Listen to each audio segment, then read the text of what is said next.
he's arguably not the star in town anymore, full stop, because Kylian Mbappe is. Yeah.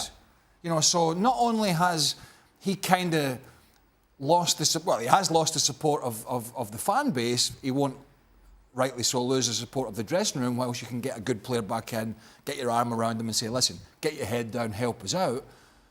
He's not really the big star anymore, and he's been, you know, superseded by this young, brilliant French guy while he's been off doing all the nonsense. If you're a teammate in that PSG locker room, do you welcome him back with open arms? There are a couple of things that teammates don't do.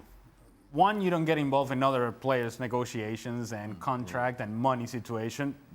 Every player takes care of their own, and you respect that as a private matter.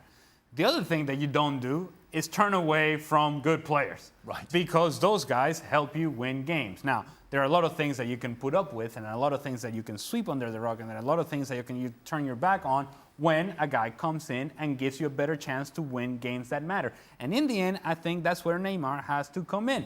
Play in games that matter. Have an impact in games that matter. Because if you look back over the last couple of seasons, in games that matter, Neymar either has been injured or hasn't played well. And that in itself is the one thing that I think teammates will say, okay, all right, it's great to have you back, but now we need you to ball it up. We need you to be the Neymar that we think you are and that you know you are, but you got to show it out on the field. So the teammates are one thing. Jules, you already brought up the fans. That's quite another. The PSG Ultras were pretty hostile towards Neymar, PSG's first home game of the season. How's that situation going to unfold? That is the big question. And now, obviously, with the international break, we won't know for a couple of weeks. And it will be interesting because it's not just this transfer saga here and the fact that he wanted to leave. A lot of players want to leave their clubs and end up staying, and things are okay with the fans.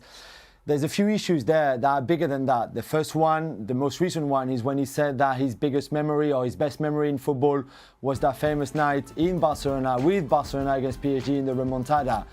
Obviously, when you're a PSG Ultra or you're a PSG fan and you hear your number 10 and arguably your best player saying that his best memory was to thrash you 6-1 and giving you the biggest humiliation in your club's history, that doesn't go down well. The fact is, and we've talked a lot on the show about it, is that in the last 2 seasons, there's been a lot of incidents involving Neymar on the pitch, off the pitch, attitude,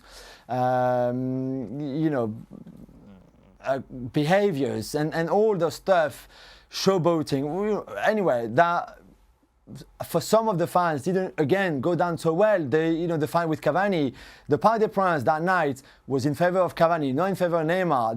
The name they were chanting was the one of Cavani, not the one of Neymar. And I think if you put all those things together, Neymar himself has a lot of things to get forgiven for by the PSG Ultras and the PSG fans, and he will have to work hard to rebuild that sort of relationship with the fans, and that's not going to be easy. It doesn't mean it won't happen, but it's just not going to be easy and it might take time.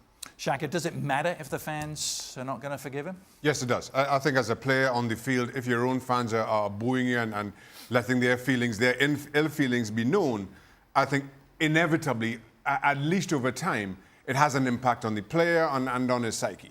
The trouble is, I mean, football is a results game. You know, you put together some good performances. I'm sure the fans would appreciate that. The difference between the fans and the players, whereas the players are willing to accept a lot, as long as you continue to perform, with the fans it's a far more fragile relationship. They're happy to see you play well, happy to see you score goals, but it only takes one indiscretion, one poor phrase to the media, and they will turn very quickly. And once the fans turn on you, and they already have, it's hard to get them back on your side, right? Well, I have absolutely no sympathy for him whatsoever, because he has brought this all on himself. So sod him, he can get back there and he can man up, right?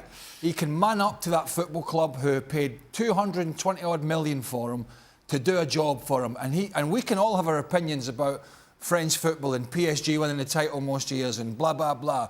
But he chose to go to French football.